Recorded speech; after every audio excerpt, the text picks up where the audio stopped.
Sir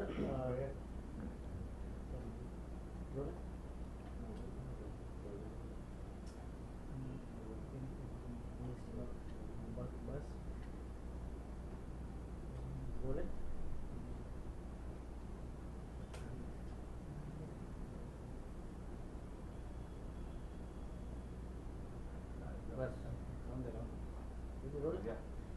sir काल महासभा पार पडली, मात्र या महापालिकेच्या महासभेमध्ये करवाढीचा जो ठराव मंजूर करण्यात आलेला आहे, सत्ताधारी भाजप असेल आणि विरोधी हे सगळेच जण या करवाढीचा विरोध करताना पाहायला मिळतात. मला एक समजलं नाही, विरोधी कोण? सभागृहामध्ये जेव्हा हा विषय आला त्यावेळेला कोणत्याही सदस्यांनी त्या ठिकाणी विरोधात मतदान नोंदवलं नाही. सभागृहात हा विषय एकमताने मंजूर झालेला आहे आणि एक पद्धत आहे की महासभेच्या अगोदर जो अजेंडा निघतो त्या अजेंडावर सर्व पक्षीय गटनेत्यांची एक बैठक होते आणि त्या बैठकीमध्ये चर्चा होते आणि त्या चर्चेप्रमाणे आपल्याला सभागृह चालवलं जातं. त्यामुळं माझ्या माहितीप्रमाणे कालच्या सभागृहामध्ये या विषयाला विरोध कोणी केलेला नाही. तो बहुमताने नाही तर एकमताने तो ठराव मंजूर झाला. पण त्यांचं असं म्हणणं, भाजपचं असं म्हणणं आहे की आम्हाला गाफील ठेवलं गेलं. त्यांनी फक्त विषय वाचून दाखवला, त्यानंतर शोक प्रस्ताव मांडला आणि त्यानंतर सभा बंद करण्यात आली, आम्हाला बोलूच दिलं नाही, असं त्यांचं म्हणणं आहे. असं त्यांचं म्हणणं आहे. आपल्याला हे पटतं का? कुणाला गाफील कोण कुणाला ठेवू शकतं? अजेंडा येतो, अजेंडावर चर्चा होते, त्याच्यावर गटनेत्यांची बैठक होते, गटाची बैठक होते आणि त्याच्यानंतर सभागृहामध्ये विषय येतो. गटनेत्यांच्या बैठकीमध्ये ठरल्याप्रमाणे तो विषय झाला. सर, भाजपचा थेट आरोप आहे की गटनेत्यांच्या मीटिंगमध्ये असं ठरलं की त्याच्यावर चर्चा करायची, मात्र सभागृहात सत्ताधाऱ्यांनी चर्चा करू दिली नाही. सत्ताधाऱ्यांनी म्हणजे मित्रपक्षांचा विश्वासघात केलाय. चर्चा ठरलं असताना चर्चा करायची पण ती करू दिली नाही. काय म्हणणं? म्हणजे शिवसेनेने आमच्याशी गद्दारी केली, विश्वासघात केला. शिवसेनेने कोणाशीही गद्दारी केलेली नाही. मागच्या वेळेला पण मला वाटतं 2-3 महिन्यापूर्वी असाच प्रसंग आला होता. जे गटनेत्यांच्या बैठकीमध्ये ठरतं ते शिवसेना पक्ष त्याची अंमलबजावणी करतो.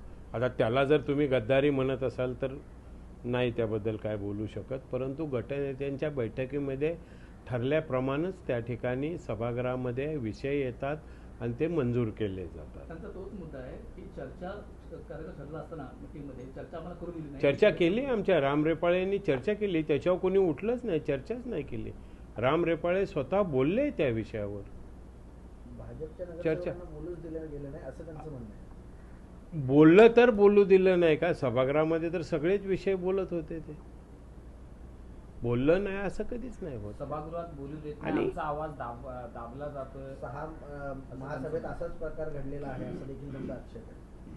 हे बघा, सभागृहामध्ये मी परत एकदा आपल्याला निश्चित प्रकारे सांगतो की सभागृहामध्ये ज्या वेळेला अजेंडा येतो त्या अजेंडावरती ज्यावेळेस चर्चा होते ती चर्चाच्या अगोदर गटनेत्यांची सर्वांची बैठक होते. गटनेत्यांच्या बैठकीनंतर प्रत्येक पक्षाच्या सदस्यांची बैठक होते, नगरसेवकांची, आणि गटनेत्यांच्या बैठकीमध्ये जे काही ठरलेलं आहे ते आपापल्या गटांना सांगण्याची प्रत्येक गटनेत्याची जबाबदारी असते आणि जे ठरलेलं आहे ते केलेलं आहे. आणि सर्वांना चांगलं माहीत आहे महापालिकेची आर्थिक परिस्थिती, काय करायला पाहिजे आणि काय केलं तर आपल्याला या ठिकाणी विकासाच्या दृष्टिकोनातून कसं काम करता येईल. गेली 11-12 वर्ष या ठिकाणी कुठल्याही प्रकारची करवाढ दरवाढ झालेली नाही. 500 कोटी किमान म्हणजे मायनस बजेट या ठिकाणी सादर झालेलं आहे. आणि महापालिकेचं शेवटी संस्था चालवताना ते सुद्धा एक विश्वस्त आहे. विश्वस्त या नात्याने त्यांना पण चांगल्या प्रकारची कल्पना आहे. पण मला समजत नाही की मग सभा झाली, एकमताने ठराव मंजूर झाले आणि एकमताने ठराव मंजूर झाल्यानंतर कोणी आमच्याशी असं वागलं तसं वागलं जर म्हटलं तर ते कितपत योग्य आहे? हा प्रश्न आहे की आमदार संजय केळकर देखील म्हणतात की महापालिकेकडे एकतर पैसा नाहीये असं म्हणून छाती बनवण्यापेक्षा 550 ते 600 कोटी कर बाकी थकबाकी आहे, तो पहिले जमा करा आणि नंतर करवाढीच्या संदर्भात. तुमच्या माहितीसाठी सांगतो, हा अर्थसंकल्प महापालिकेमध्ये सादर झाल्यानंतर बरेच दिवस बऱ्याच बैठका संबंधित विभागाबरोबर आम्ही घेतलेल्या आहेत. पहिल्या वेळेला महापालिकेमध्ये अर्थसंकल्पाला म्हणजे मंजुरी द्यायच्या अगोदर सर्व विभागाशी चर्चा केलेली आहे आणि सर्व विभागामध्ये महसुली उत्पन्न कशा प्रकारे वाढेल या विश्वस्त या नात्याने आम्ही या ठिकाणी काम केले. कर आकारणीच्या बाबत जर बोलायचं झालं तर आम्ही यापुढे जाऊन सांगतो तुम्हाला, साधारण 1600 कोटीचे त्या ठिकाणी आम्ही महसुली उत्पन्नाची प्रोव्हिजन ठेवलेलं आहे. आमचं आताचं उत्पन्न हे 900 ते 1100 कोटीच्या दरम्यानचं आहे आणि यामध्ये जे कर आकारणी झालेली नाही त्यांना त्या ठिकाणी कर आकारणी लावायची, ज्या ठिकाणी कर आकारणी डायरेक्ट करता येत नाही त्या ठिकाणी सेवाशास्ती लावायची, ज्या ठिकाणी कर आकारणी चुकीच्या पद्धतीने झाली त्या ठिकाणी कर आकारणी करायची.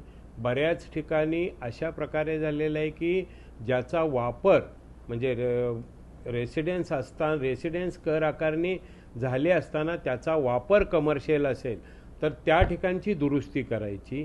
आदी बाबीवरती आम्ही सर्व मंडळींनी एकत्रित चर्चा करून हे साधारण हा कराच्या रूपाने आपल्याला महसुली उत्पन्न वाढेल या दृष्टिकोनातून प्रयत्न केले, तशा प्रोव्हिजन केल्यात. आम्ही तशी मला वाटतं काल का परवापासून मुंब्रा विभागापासून दिवा विभागापासून शिबिर आयोजित करणार आहोत. कर आकारणी नसेल झाली त्यांना कर आकारणी करायची आहे आणि ज्यांचा यूज कमर्शियल असेल त्यांना कर आकारणी करायच्या, त्या दराने कर आकारण्याची भूमिका आम्ही घेतलेली आहे.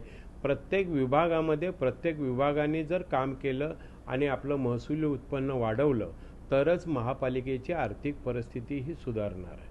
महापालिकेची आर्थिक परिस्थिती तुम्हाला चांगलं सर्वांनाच माहीत आहे, अतिशय वाईट परिस्थिती आहे आणि त्या परिस्थितीवरती जर मात करायची असेल तर विश्वस्त या नात्याने सर्वांनी त्या ठिकाणी प्रयत्न करणं गरजेचं आहे. Thank you sir. Okay, thank you sir.